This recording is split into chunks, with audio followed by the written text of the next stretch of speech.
this long rip. So our next talk is the speaker is going to be Shea Brown, and the commentator is going to be Saya. So. All right, thank you. All right, so my plan is to go, I'm going to go short on this because we have a reception to get to and all of that. So. Okay, so I'm going to talk about auditing algorithms, and I have to qualify this a little bit in that I'm very new to this field. I'm actually an astrophysicist, so I'm sort of a little out of my depth. But I am very interested in this, and I'll show you sort of where I came into the field and why I'm interested.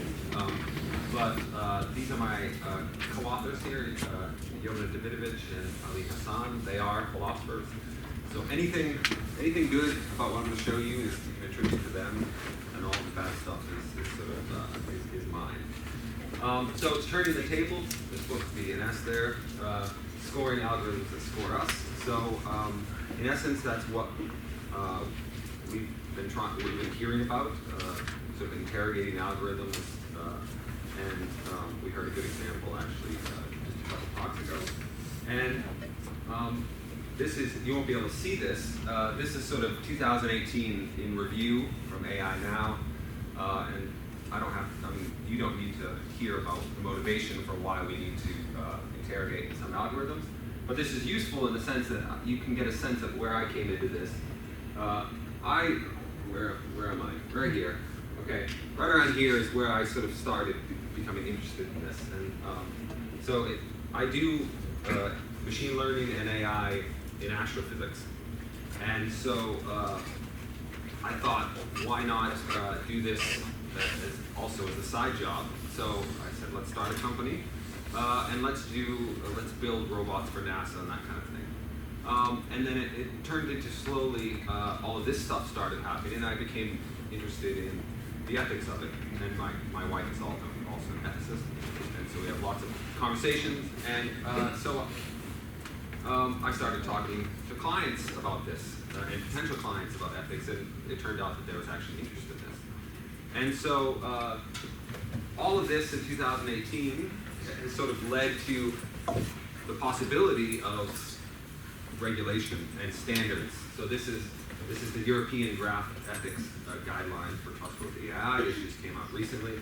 And even more recently, the IEEE Ethically Aligned Design, where they're trying to come up with some standards for us to actually grapple with this. You know, what as a society do we want to do about these algorithms that might have some moral implications. And so, and here's some more cases where it's actually starting to get turned into law. This is Idaho. Pardon the screenshot from Twitter there, but this is Idaho actually saying that if you want to use recidivism algorithms, for instance, it needs to be open, and you know, the word auditing comes up quite a bit. Auditing shows up in white papers from senators and policy papers, and in Europe it's being taken a lot more seriously, and people are really trying to grapple with this idea of what does it mean to actually try to audit an algorithm. And so I became interested in this, and with the idea of how is this actually to be done.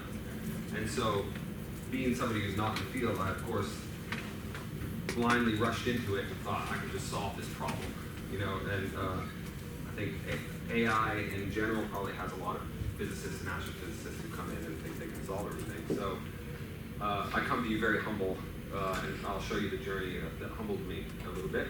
So this is my first stab at it, and in the sense that this is my blind attempt.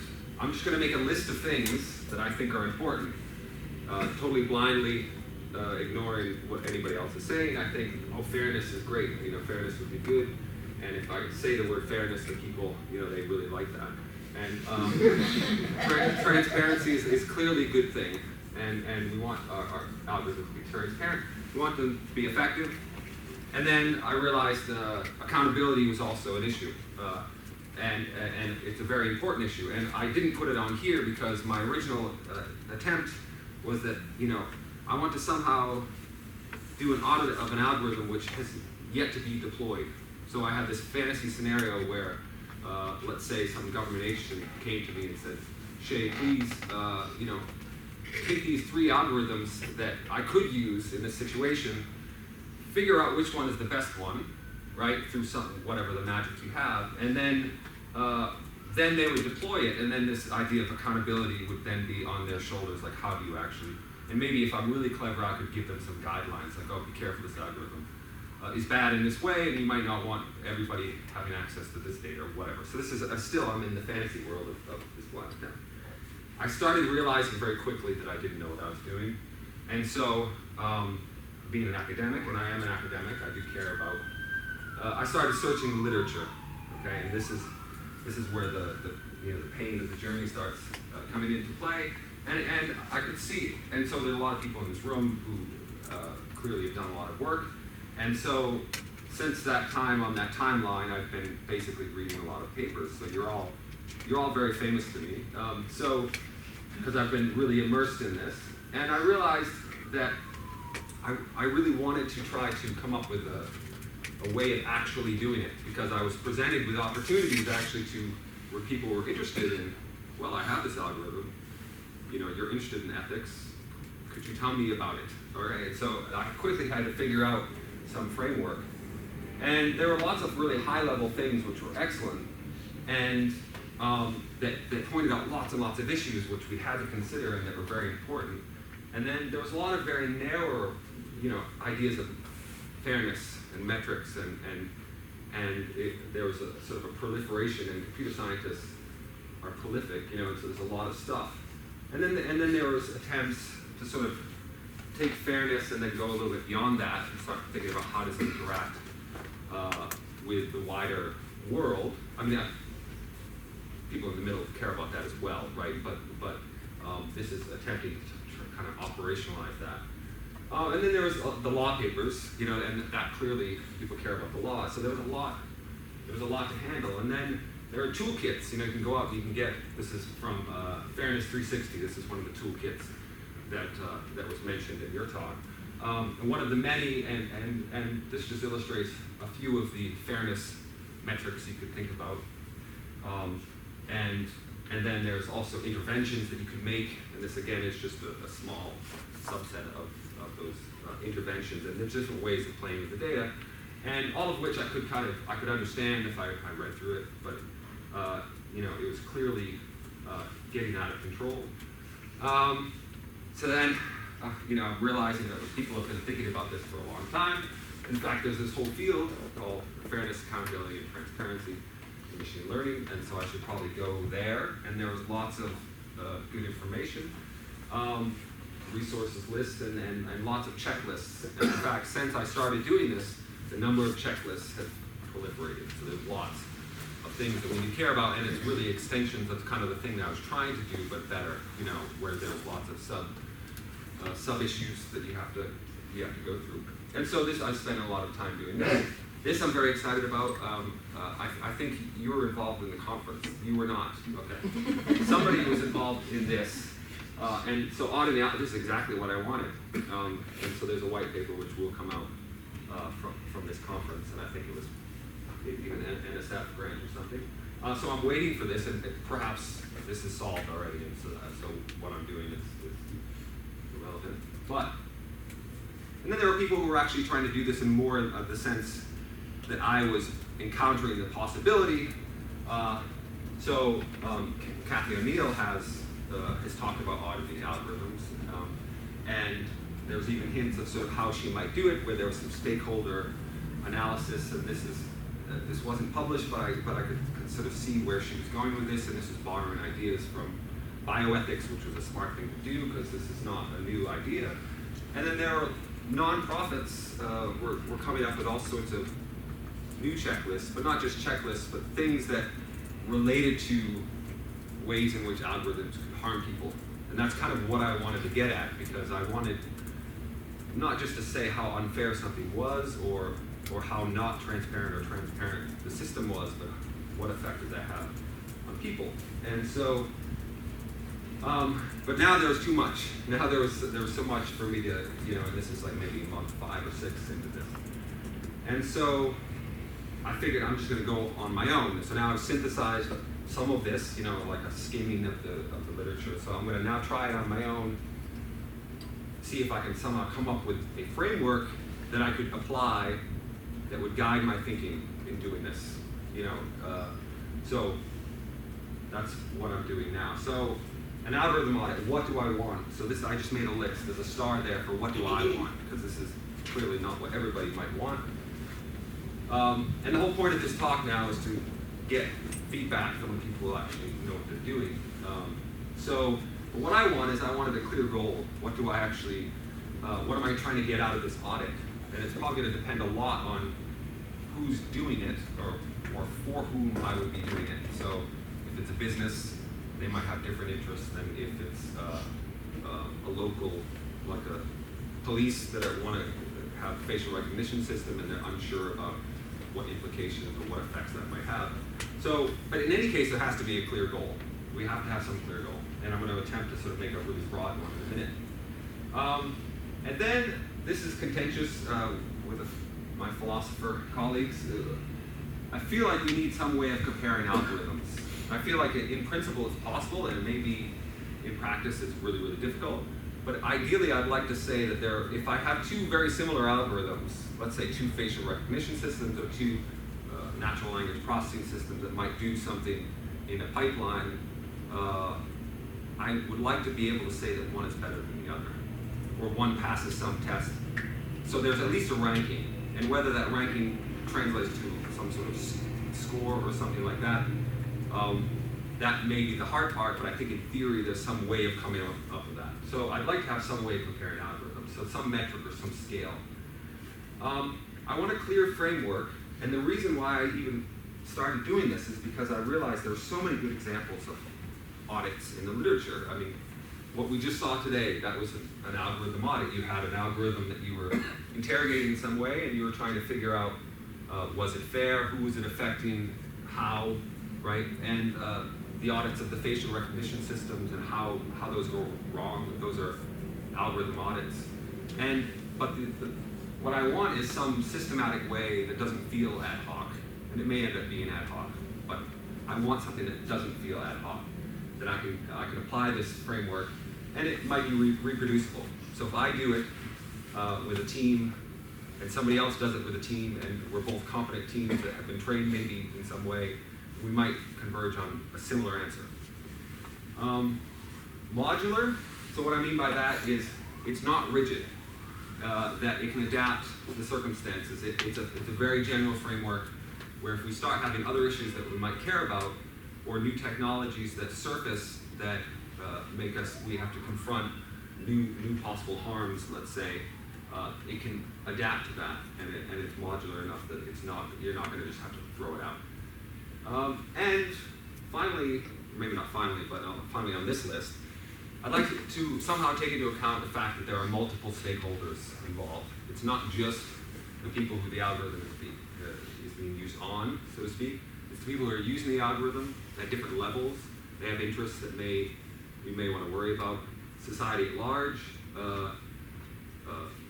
governments, the state, those kind of things. I'd like to somehow incorporate that. So here's sort of the goal that I came up with, and again, this is just sort of my opinion, or at least my first guess, is I think we want to assess the extent to which an algorithm negatively impacts the rights/interests of stakeholders that interact with it. Okay, and so this is very vague, but there are a few points where so why am I focusing on negative impacts? And that's something that's up for debate.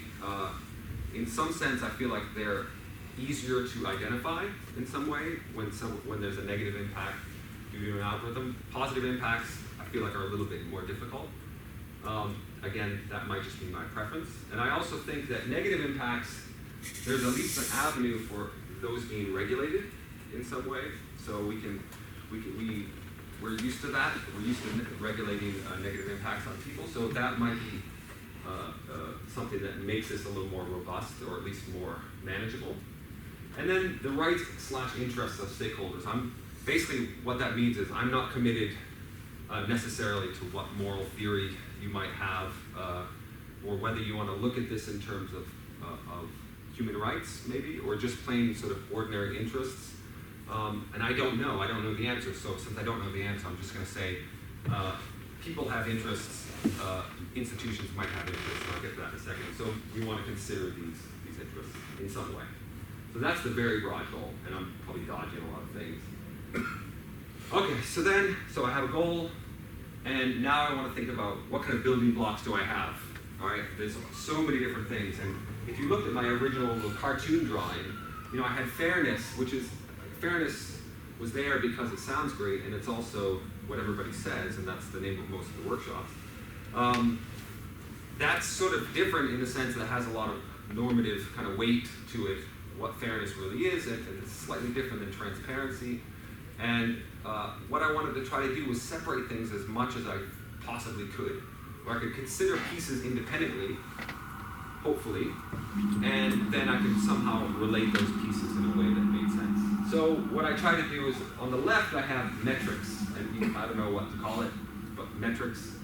And metrics, basically, I'm being as broad as possible here. This is features of some specific algorithm, because that's what we're doing, we're looking at a specific algorithm, that can be measured, ranked, assessed in some way, okay? So that could be anything from how accurate the algorithm is, how biased it is, so everything that we've been talking about today. All of these little pieces are metrics, ways in which we can somehow characterize an algorithm. But it could be very qualitative as well. It could be in the context that this algorithm is being deployed. And I haven't said this yet. Just a clarification, do you mean a trained algorithm, like the specific decision tree, or do you mean the algorithm that fits the model? So lasso versus decision tree, which level? I'm talking about the algorithm that's been trained. Okay. So the algorithm, so here it is in the black, I plug it in, and I want to be careful that I'm really trying to go beyond just that algorithm, which I think is really a small piece of the decision procedure, and look all the way from the total context, the inputs, the algorithm itself, including how we choose the inputs, the decision procedure, which is the algorithm itself, where you get some value out of it, and then the point where there's some decision is made, right, from that value, some human, or maybe it's automatic, some decision is made and there's an action taken. So it's all the way from the broad context down to the action. So there could be qualitative things, like how many people know that the algorithm is being used, and that's a qualitative thing, and we have to somehow map that. If in my fantasy world that this could be somehow turned into a metric or a number, we have to map that somehow to a number, and I'll get to that in a second. So this covers, these features are just any features you can cook up, right, in the back of an envelope or with the discussions with your friends.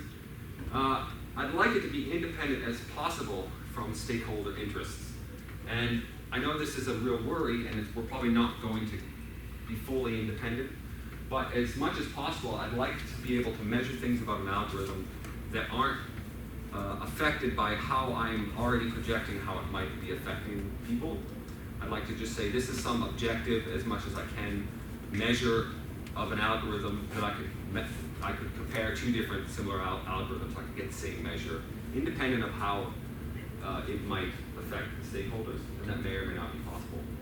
And this is not required, but it turns out that there's kind of a natural hierarchy where there's some related metrics, like there's different ways of getting at transparency, and those are somehow can be grouped together. So there might be metrics and then sub-metrics, and that's just and then over here, there's the thing that we actually care about, right, which is stakeholder interests. And again, I'm being as broad as possible. I probably want them to be sort of morally relevant interests, okay? So it's not just that I'm interested in something, and I'm not being rigorous in a philosophical way here on purpose, because I'm trained in that, but I'm also, I know enough to know that I don't know enough to do that. So I'm leaving it open. But I do want to consider, for instance, individual interests in different ways. So there might be interests a person might have just by being a person, right? And things like autonomy and privacy probably fall under that. But then there might be role-based interests. So if I have an algorithm And as a teacher, I interact with algorithms in the sense that I have an algorithm that will grade my students' essays. I can go into that a little more in a minute, but there are algorithms, there are interests that I have as a teacher that might be separate from my sort of these individual interests. So I just call it role-based interests. I'm sure there's a literature on this and I don't know anything about. But my guess is I'd like to include this. And it might be that they're derived by my students' actual interest in education, let's say. That might be where this comes from, and I have to be careful about not double counting. And the same thing goes for sort of collective harms or interests that companies might have, that states or the public might have. And so what I'd like to do is, when I'm considering this, I want to make sure I don't double count, because in some sense, if I'm trying to do some calibrated measurement of how bad or possibly bad this algorithm will be, I want to make sure that the interests of these groups aren't just being derived from the interests of the individual people. How that's cashed out, I don't know. But okay, so this is sort of where it's at now.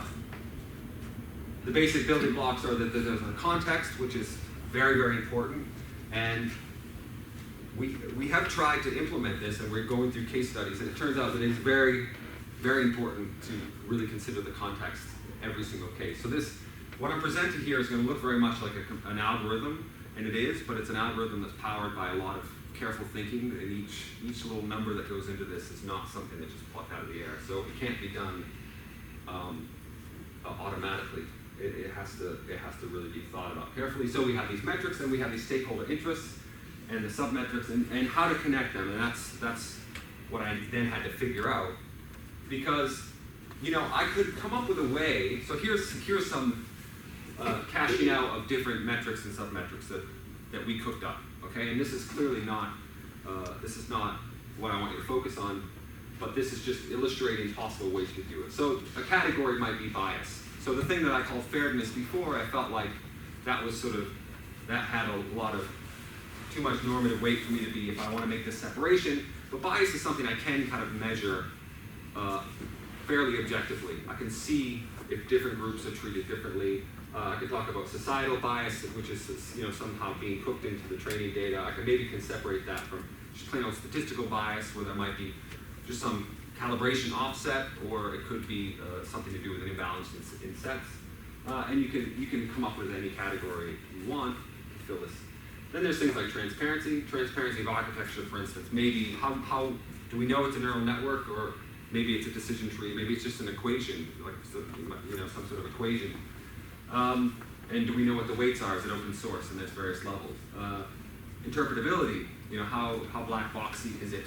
How well can we interpret these things? Transparency of use, right? Do people even know that it's being used? That seems like something I might want to measure. And again, when I say measure, we actually have to go out and talk to people to do this. This is very labor intensive, so it may not be something that people want to do, but you have to go out and figure that out. Who knows that it's being used on them?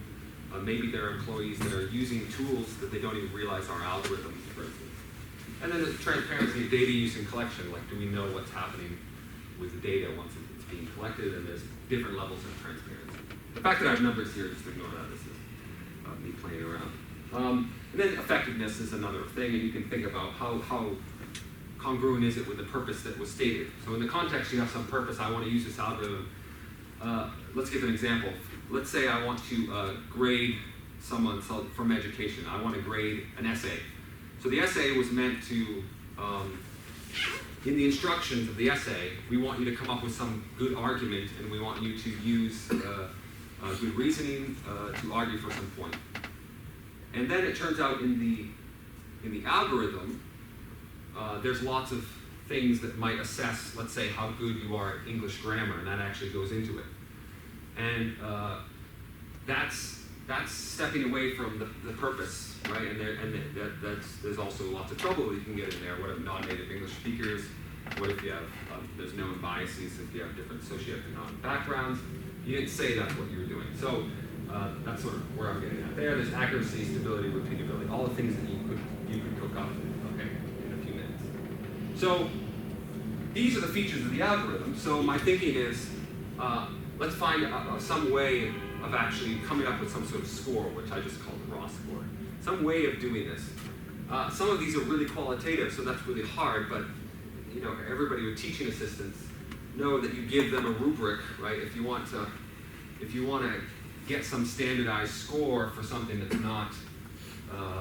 that's not necessarily straightforward, and you want to make it consistent, you come up with some sort of rubric. So this is an example of what my initial thinking is. So this is transparency of architecture that I was talking about before. And it's a measure of how well the structure of the algorithm is known or knowable to legitimate stakeholders, blah, blah, blah, okay? And you might come up with a scale, and this again is just, I'm pulling this out of my pocket, okay? So this is not the way necessarily to do it. But as an example, we might say, you get a 1 if you're completely opaque to all legitimate stakeholders, except for maybe the people who created it, right? Nobody knows anything. And then there's a scale, we know about some inputs, but we don't actually know what's going on. So that's getting better. Most inputs and outputs are known, but there are a few things about the algorithm we don't understand, maybe that they're also using my shoe size. And that actually factors into it. I don't know about that. That's, there's some opaque parts of it. And then 5 might be that it's a totally open source thing. Anybody can go grab it. You can even look at the weights if you want. Now clearly this is not talking about interpretability. This is just looking at the algorithm and its nuts and bolts. But that's separate. So this is just some way I think that there's a possibility of the community or some standard organizations or organizations that come up with standards or researchers getting together might be able to find some sort of mapping like this, okay? So if I go back here, since I'm trying to audit a particular algorithm, one thing I might want to do is sort of use these raw scores. And if I was really trying to be clever, maybe I would even average these. Thank you. I might want to come up with some sort of way of scoring bias, transparency, just give you a nice number that maybe somebody who's a regulator can say, or somebody's like, oh, okay, this is a very biased thing, I don't want to use it. This is more or less transparent. But I still need to connect the blocks in some way because there's no stakeholder interests in here. And so that's where, and this is a recent paper that came out of Cornell. This is actually the news article about it, so my apologies for that. Where they are looking at privacy of granny cams, which seemed like objectively like a nice thing. I mean, the idea was, let's have a camera so that people aren't, beating up granny in the nursing home. But then when they start looking at other stakeholders, people who are there who may worry about their privacy or the fact that they feel like they're being surveilled while they're at their job, it's not so clear. So I do want to take into account stakeholders, but I'm going to go quickly here. So I've come up, or my initial intuition is that the dumbest thing I could do is basically understand the fact that if I have a whole list of interests from stakeholders, right, these features that I have measured, which is what I kind of want to work with because they're specific to the algorithm, don't necessarily have the same relevance for how they're likely to affect some of these interests. Some are more or less relevant. The transparency may be very important when we're talking about issues of privacy, maybe bias, if you're in circumstances where you want to have fair treatment when you're applying for a job or something like that. Bias may be more important than some of these other features. So the dumbest thing I could do would be to try to come up with some mapping between these two things, and let's just do it linear, where I weight the relevance of how relevant is this for that. And if I do that, I'll show you this crazy diagram. What these lines are meant to represent are those weights. Some number where, this is going to be difficult.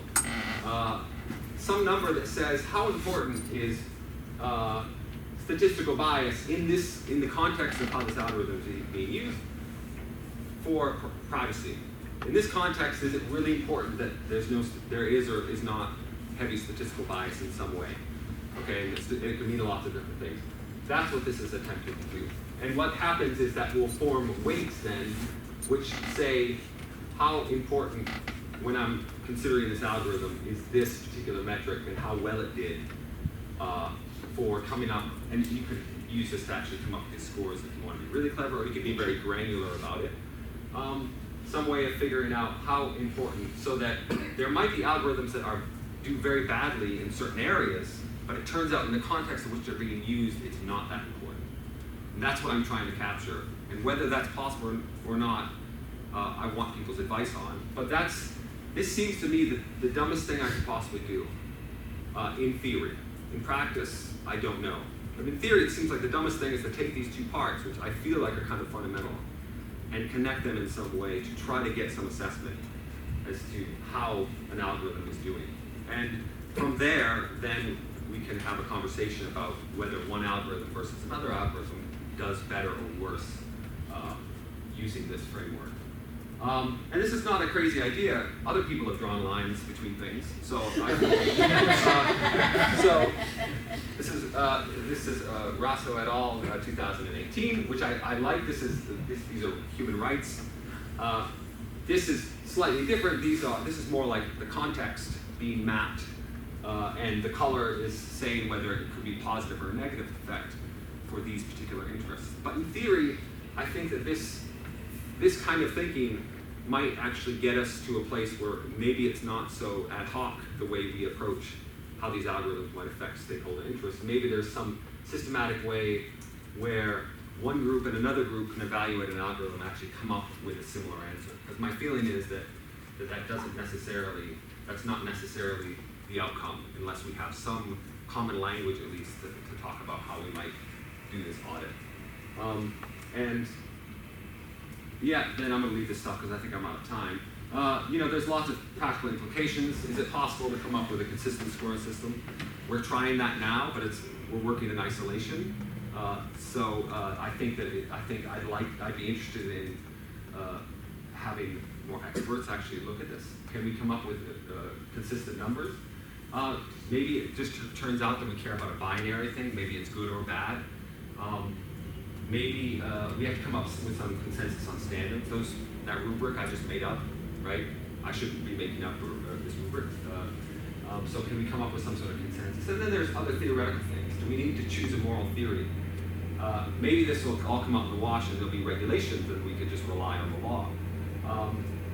Law versus human rights, what's grounding these interests? Does it actually matter? I think it probably does. And then there's all of this stuff. There's some theoretical work to be done here, which I'm not qualified to do, but I have the intuition that this is not that straightforward. And finally, I need help.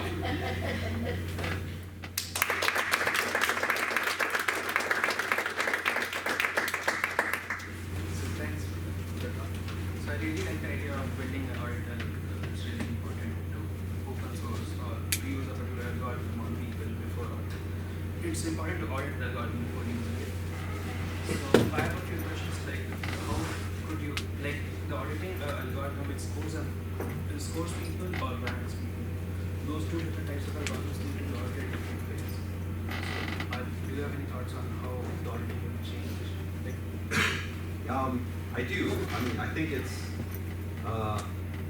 the reason why this is hard is that it's highly context dependent, and so we've been trying this on different case studies where things like facial recognition, or we've done some examples in education like this automatic grading, which is why I was over sentiment analysis system, and it turns out that they all are different. And so, in essence, what happens is what we've done so far is we look at the context, and it includes, you have to interview people, you have to ask data scientists how they chose the data, all of that, and then it's really at the stakeholder side that where we decide exactly how we might. So, for instance, there's so many different fairness metrics, as we all know, and they sort of imply different notions of fairness, and so in some sense the context is going to tell me in a non-trivial way, and it's not easy, what fairness metric I might want to use if I'm evaluating a particular algorithm. And you have to draw in lots of things. So for instance, we did a sentiment analysis. I don't want to take too much time. We did a sentiment analysis. So let's say I have a company, and there's a bunch of managers in this company, and I have many of them, and there are free text comments on the managers. and I want to have some tool that will take the highest sentiment comments and the lowest sentiment comments, and I want to put them into the file so that the manager or the managers can look at those and say, okay, what were the bad things and the good things people said. In that case, there was a sentiment analysis system. I had to take, I think it was the equity evaluation corpus, which maybe, I don't know if anybody here was involved in that, but it's a corpus where there's a bunch of sentences where they had templates where they would just replace names with, classic names of different races, different ethnic groups, genders was changed, and to see, does this sentiment analysis system deviate by just changing the gender, for instance, right? And so it's really, you have to really roll up your sleeves and get into the nitty-gritty, and the short answer is, after the long answer, it's very difficult, highly context dependent. So the other question I have is that in many cases the algorithms are not open source. Like you would leverage some algorithms which are trained, like classified trained by someone else, and those are like black box algorithms. How would the framework change, or would we leverage the same framework for those scenarios? well, the framework that I'm sort of proposing is high level enough, which is good in this case, where it doesn't, all it changes is in a particular box.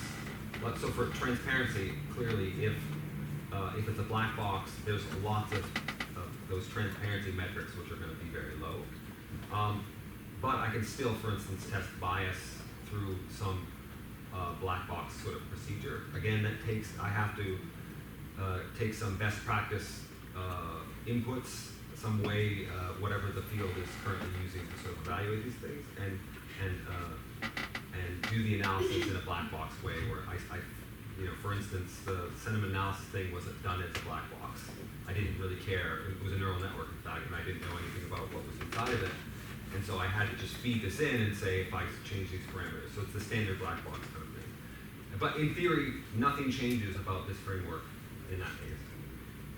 So one more question I have is that what do you think about the sensitivity of the framework towards the weights? Because estimating the exact value of weights might be tough. Like you could infer that something is more important than the other, but identifying that what's the exact value. Yes, so this is, we're very worried about this, and this is part of why we need help, because there has to be standards associated with this, and so the uncertainty, you can get the same, like, let's say I really cared about getting this aggregate score, you could have many different ways in which you would get this. So in some sense, you have to worry about, if you are interested in these differences, you have to sort of go back one more layer. And then the uncertainty is true, and that's something that I think we empirically need to do. It's sort of user interface kind of how, if I present evidence, because the way it's currently worked for our case studies is I have to do some analysis and it gets presented to ethicists, and then they're looking at my analysis and they have to somehow trust, and the way I present it is probably going to change the way in which they have confidence, so it's exactly what we've been talking about. And there are lots of issues there. And so there could be high uncertainty. My hope is that with time and with standards that we come up with as a community, there might be a way of converging on something which is not highly variant. Another issue, just quickly, is there are cases in the current incarnation. These little lines are kind of strictly positive, right? But there might be cases like, let's say, intellectual property protection, where in fact the more transparent it is, that would actually be negatively impacting their interests. So that has to be taken into account in some way. And so, yeah, this is early stages, but I agree. We have to somehow characterize how reliable is this if we're actually going to make it work. Thank you. You want me to do a question? Or can you do it? Oh, I can do it, I think. Okay, cool. Yeah, so my question has to do with sort of like this fact about algorithms that sort of whatever their impact is on privacy, autonomy, or whatever, it's mediated by human intervention, right? So this diagram makes it look like, and I know this is not how you actually see things, but I'm curious what you think about this. I mean, it makes it look like, a predictive policing algorithm is somehow biased against communities of color or something like that, right? That like this somehow unmediated directly impacts, Yes. right, autonomy or freedom of movement in a community, right? But whether this bias has this effect depends on what the policing response is to the little boxes that the algorithm generates, right, on some tablet, right? And different police responses will have very different impacts on freedom of movement, for example, right? So if you put a bunch of patrol cars on the streets in a black community, that'll affect freedom of movement, Yeah. right? But if you adopt like a problem-oriented policing method where you instead, in cooperation with the community, demolish abandoned properties to deter crime at those locations, right? This does not have this has maybe a different impact on freedom of movement or something like that. So there's no, right? There's not this like direct line from the. No, there isn't, and this is a Yeah. very misleading diagram in Right. some sense, because what goes into this in theory, and what we're doing now, trying to work through it, is that I really mean that we're following all the way through to the action. So, for instance, in the case of this, the managers scoring, the highest sentiment, lowest sentiment scores, it matters what is done with that. So, you have to go talk to the person who interacts with this score when, let's say, somebody's up for promotion. How much weight did they put on that? How much did they know that that was an algorithmically generated number? Did they notice that? And so we are really trying to work all the way from the beginning of the pipeline to the end of the pipeline, where the action that is taken is where we're, and with the realization that the same algorithm used in one district precinct is going to might have it might end up with a different score depending on the action. I wonder, relevant to that point, in sort of drawing some analogies from the medical context about like how we audit new medical drugs when they're being introduced.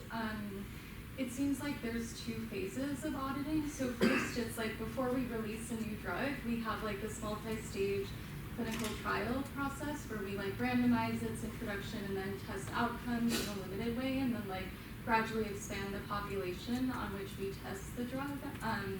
And then after the FDA grants approval and it's released, we do like this post-release safety monitoring that's like much weaker, but like still, monitoring while the drug is used out in the wild. So I wonder if you think about like a similar sort of pre-production auditing that like involves a limited rollout of an algorithm and hopefully randomization, and then like a weaker sort of post-release auditing that's like sort of, measuring in a larger population but collecting less intensive measurements, or just like what happens pre-release versus pre-deployment versus post-deployment, and whether we can borrow things from like the drug testing framework. Yes, I have thought of that, and I'm not the only one who's thought of that. Kathy O'Neill, when she had talked about this originally, she had this notion of you do something when you're making the model. You worry about these things when you're making the model, when you're testing the model, and when you've deployed the model. And so I do think that since circumstances do change, and since a lot of this is context dependent and what people do with the outputs, that there would have to be some way in which that is monitored, that various aspects of this have not deviated after it's been deployed. How easy that would be, I don't know. I guess there's probably ways of making it easier, but yes, for sure, after this can't be a one-off thing where you get a stamp of approval. I don't even think necessarily, I don't know if I wouldn't be behind giving a stamp of approval, to be honest. I personally, now that I'm realizing how difficult this is in real life, I couldn't imagine putting myself behind a stamp of approval, knowing how things could change. So definitely I'd be interested in looking at the literature, and I know that in bioethics and in the medical field, they're grappling with these sorts of issues, so to ignore that would be crazy, so I definitely want to look into that. Thanks. Interesting to see how you grapple with the challenges, grappling with similar challenges in my way.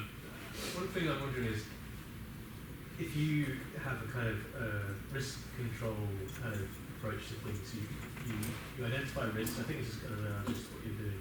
You identify risks. At what stages you think about controls to mitigate those risks? But then you can also go on to another stage and say, well, given these controls, do they themselves introduce new risks? And it's kind of a recursive thing. So for instance, we don't want to store all of the training data in one place, so we do federated learning. You want to think federated learning then introduces new risks and then mitigate them. So this seems like kind of most focusing on the first stage of risk identification, but how would you go about that process? Yeah, that's a good question. I mean, I think this is most well suited for that first stage, mostly because of the legwork that's involved in actually figuring this out. And a lot of it's going to depend on how people actually care about using an audit. I mean, I just noticed that everybody was talking about it, and I thought, how would I do that? But how do people want to use that? And so, you're a lot closer to how are people thinking about these things. And in some sense, what I was thinking about was a snapshot in time of how this is either being used or planned to be used, the features and all of the people involved. And I was not thinking about the feedback effect of as things change, how that happens. And whether that is the job of sort of what we eventually will call an algorithm audit, I don't know. But certainly I think regulators do need to worry about that. And I would be interested in trying to figure out whether it's enough to do a lot of groundwork in the beginning and then identify problem areas, and then say these problem areas, I know because of all the stakeholder analysis we've done, I know that if becomes some systematic bias that creeps in due to some feedback effects, that it's going to be highly problematic for a lot of stakeholders or some, and therefore we need to monitor those things. So it might be that this is like some stage where you can identify important factors that need to then be monitored either in some other way or through some other mechanism. I don't know if that answers your question. Yeah. I'm kind of curious to hear more about like the business. So I take it to be that this is like part of the company you mentioned at the outset, and that you would offer this as a service to clients. Yeah. So yeah. So, okay. Oh yeah. It's full disclosure, like when I say we're a boutique consulting company, what I mean is like we've talked to like 5 people, and in essence, nobody has paid us to do this, right? It's more like we're working with an algorithm anyway. You do ethics, supposedly, right? And let's take a look at this one. And so, I've been trying to talk to people, and I'm not only am I not an ethicist or a philosopher, I'm also not a businessman. And so I've talked to plenty of companies asking, is this something you would even care about? And the answer is always yes. Do you want to pay someone to do this? The answer is always no. And so I think that I think my instinct, and this hasn't been verbalized, is that as soon as somebody does this, right? Let's say I identify that, there's these factors that, this is clearly biased in one way or the other. I have a feeling there's a lot of liability issues. That now I've told you this, and is this work that I did discoverable in some way? And let's hope it's not, probably for their sake, right? So I can see where this, and so it's clear to me at this point now, and I don't have any like big dreams of making a company that's going to go run the auditing industry or anything like that. I have a feeling it's just going to take regulation, and that people are going to. So in New York State, for instance, there's some language about if you want to underwrite or have as part of your underwriting for life insurance, if you want to use social media, right? For instance, there was a clarification that you're on the hook for whether this is following all the actuarial principles and stuff. So there's a case where they have a business interest in having somebody come in and actually validate that fact.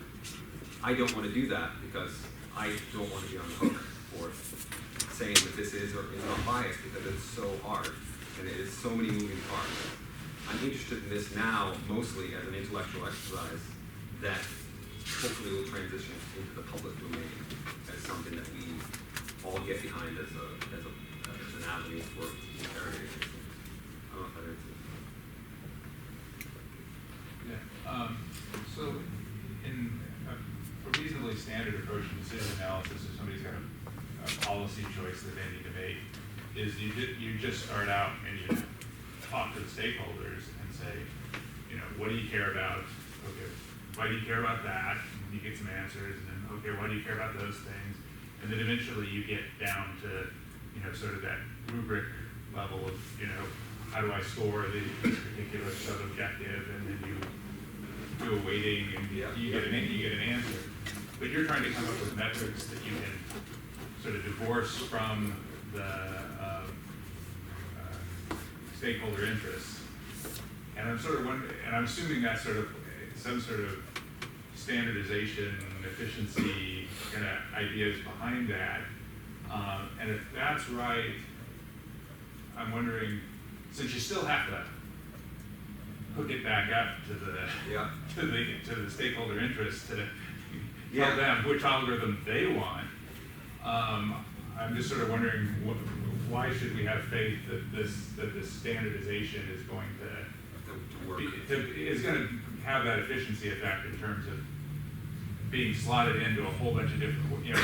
So basically, one way of putting this would be, why not just do the standard decision analysis for anybody that's got a decision to make about what algorithm to use? Yeah, no, I totally agree, and you know, my worry maybe is that this is all going to collapse to that. But I think that given the number of, so where I think that comes in is this idea of relevance, where you know, we have all of these stakeholder interests. We have to talk to stakeholders. We have, you know, there's going to be narratives essentially from them as to what they really do care about, and that is going to involve a lot of these metrics. I'm pointing in the wrong direction, and it's going to involve a lot of these metrics. And so, what that tells us then is how important are these connections between this stakeholder interest from these stakeholders to these various features of the algorithm. And that's where that comes in. And the separation of this is, the efficiency I'm trying to get, I think, is that we'd like to be able to, at some point, come up with a way of, because there's going to be so many algorithms, there are already so many algorithms working on our data that I think that this is going to be a massive undertaking, and I think it should be. And if we can somehow make it efficient where two groups of auditors, one in California and one in New York, who are auditing an algorithm, the same algorithm that's being applied in two different jurisdictions, can come up with some sort of coherent, similar answer. And I feel like this separation, this is my intuition, the separation will be important, that when I'm focusing on one thing, I don't want to be clouded. Because the problem with this, the reason I even started on this, is because there are so many moving parts. And I quickly started getting these my own ideas of what's important started drifting into how I would score a particular metric, how much I cared about this particular notion of bias or something. And I wanted to try to separate that as much as possible, where we can just focus on one thing, come up with some coherent standardization for that one thing, and then we connect all the pieces afterwards and hope that it maps onto what probably is a more robust way, which is this sort of narrative building decision procedure where we're trying to holistically include everything without doing this separation. I don't know if that's sort of what my intuition behind it was. But again, I'm totally open to the fact that this could collapse to that, and that might be the way to do it. Thanks. So, on the asking for help, are you familiar with the data nutrition project at MIT? Yes. Okay, cool. Yes. Just want to make sure you're aware of that. Great.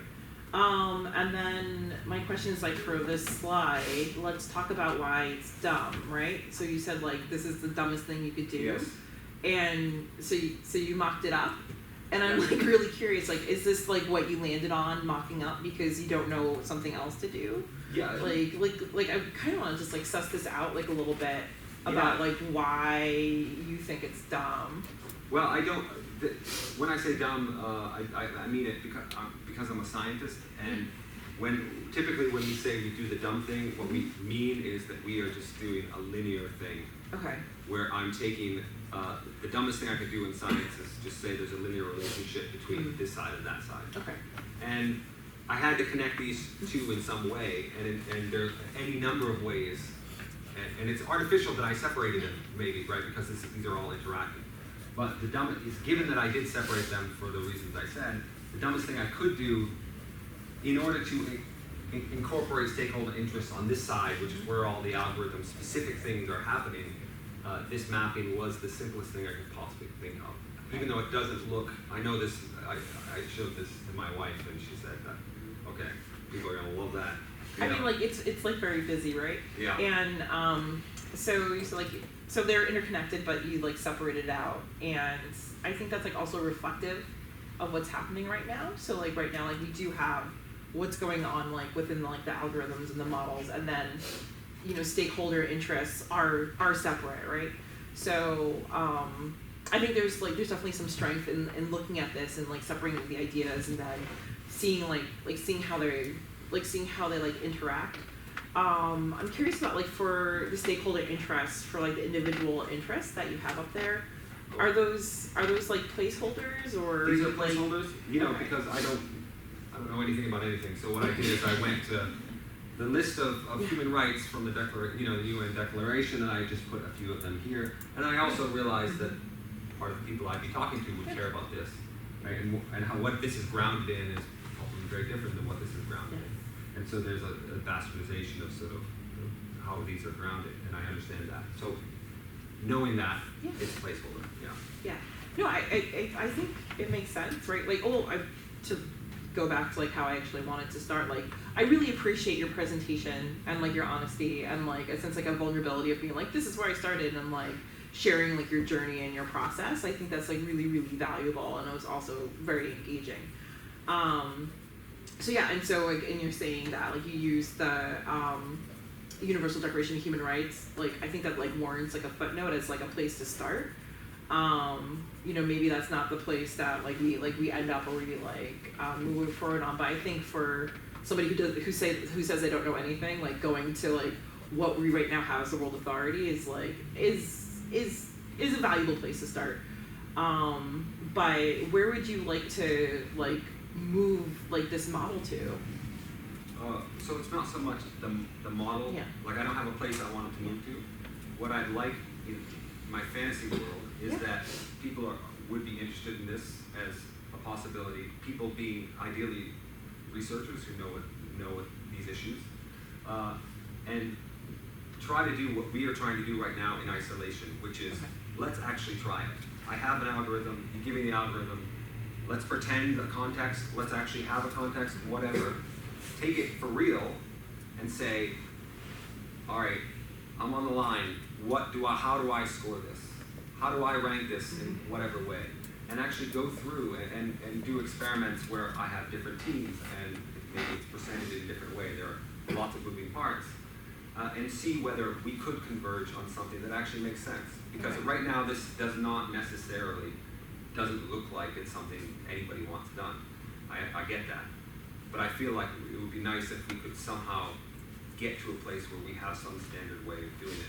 And so ideally I'd like to actually just try this and have smart people looking into it and seeing whether they can make sense of it. Yeah. Oh, I don't know. I think I'm jumping the queue. Yeah, I just raised my hand. Yeah. No worries. I actually had a question about the bigger picture of how this framework would work, because I think what is really interesting about it is that you highlight how sensitive it is to context. So I'm wondering, based on your work, do you think that there could be an algorithm, well, this is basically an algorithm, so a framework that is flexible enough to score algorithms in any type of use case that could be part of regulation, for example? Or are they necessarily so domain specific that we always need a framework that is specific to different contexts? And if yes, how would those compare between different domains? That's a really good point. And I think my intuition is that it's going to be probably domain specific. I have a feeling it would be really difficult to calibrate this across domains so that it would be more like if I am choosing, and I think there are going to be enough crystallized domains once we're totally infiltrated with algorithms that we'll be able to say if I want to use a facial recognition system in a policing setting, this has been done, and let's compare what we get with historical norms or standards rather from other cases that are similar. I think it's probably the only way that we'll end up working. Yeah, so I'm thinking about the stakeholder interests, and so you got kind of normative, moral concept there, but I'm sort of thinking about, you know, if we take the idea of interests sort of more everyday notion of interest, like what I care about kind of thing. Yeah. And then if you think about context dependence, then I'm wondering if the way to go about that is to do something like grounded theory, where what you're doing is you go in and interview people, right? And that's typical like policy analysis. You Yeah. talk to the stakeholders, right? So that and you talk to them and try to elicit things they care about, and that may end up that that is something like privacy, maybe understood in a particular kind of way, but you develop what the list of interests are out of a conversation with stakeholders rather than coming in with a theory like human rights. Yeah. I mean, I guess I don't know if I'd like want to say like it's totally based on that, because maybe there's things they're not thinking about. So maybe you also want to introduce, you know, ideas as well, and not just be completely ground up. You know, you might think, well, God, this makes it really like inefficient. But you might be able to then, if we've done enough of that, right, might be able to start developing certain kinds of context relative kinds of interests that we've seen in the past, and then there might be a way of eliciting, based on that, eliciting things that would help us know if there's some other kind of issues in this group. So I'm wondering if that's more the way to go, rather than like, let's get the right moral theory and stick it in there. I mean, the reason that the human rights stuff partly was because I saw that other beautiful diagram of lines, and so that had human rights. And to be honest, but being flippant, but in some sense, those we have a chance of actually enforcing those as some in a legal setting, or at least an international law setting, where there is some precedent for those being important and enforceable. And so that's where I started. But I do agree that we want to be open to the fact that there might be interests which are not so fundamental to some theory that are sort of a property of like role-based, for instance, or some institutional interest that we do want to capture, and we don't want to be so reductive with it that it's yeah, I mean, you might come in with something like that, but then talk to the stakeholders to get through more specificity around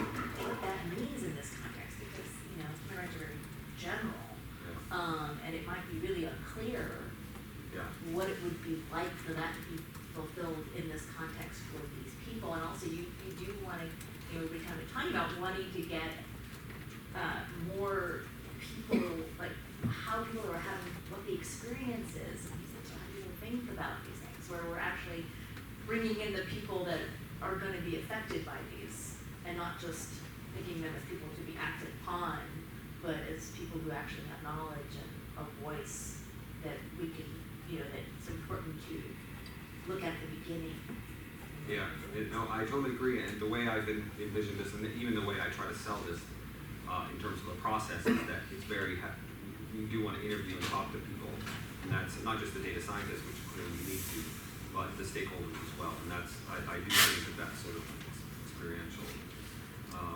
We need to get those narratives into the picture because they do play an important role. So yeah, I agree totally with that. I think you had your hand up. Yeah, I have my hand up. I was just going to say that I found your presentation fascinating, like just laying it all out there. And what I think is useful, like if you just look at all these variables, what I think is useful about it is, and what is also tricky about it, is that it surfaces a lot of normative discussions, and it kind of like forces people to think about what these connections are. That's often not clear. For instance, a lot of people say we need transparency, we need transparency. So why do you need transparency? Then there are people saying, well, we don't need models to be interpretable. And if I'm like, someone who's not either in machine learning or statistics or in the domain that we're talking about, I'm already totally lost. Whereas if you talk with people about, okay, what are the things you care about, and how who should be governing these things, what is accountability, then based on what accountability might look like, you might think about what transparency, what's meaningful form of transparency. So in that sense, I think, maybe without all the arrows, that could help, and again, I think that's probably going to be context dependent.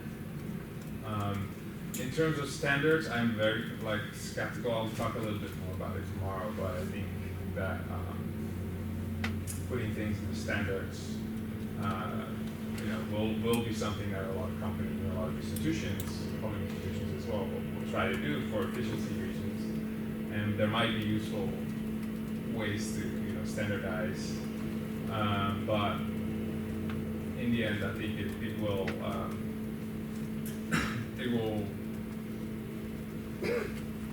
prevent. Well, it will likely become just another kind of compliance effort. And that's at least what my fear is with a lot of this.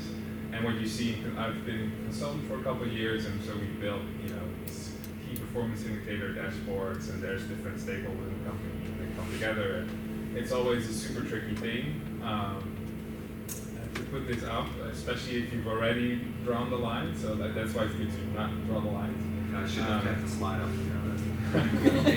But once you start assigning numbers, or let's see what the IEEE standards will look like. But once you start assigning numbers, there's a lot of literature and experience with gaining those numbers, or drawing up the numbers in order to make the eventual hierarchy of KPIs turn from yellow to green, or from red to yellow to green, etc. So you might be throwing all the important normative conversations out the window for. This is definitely the naive perspective that this could be done.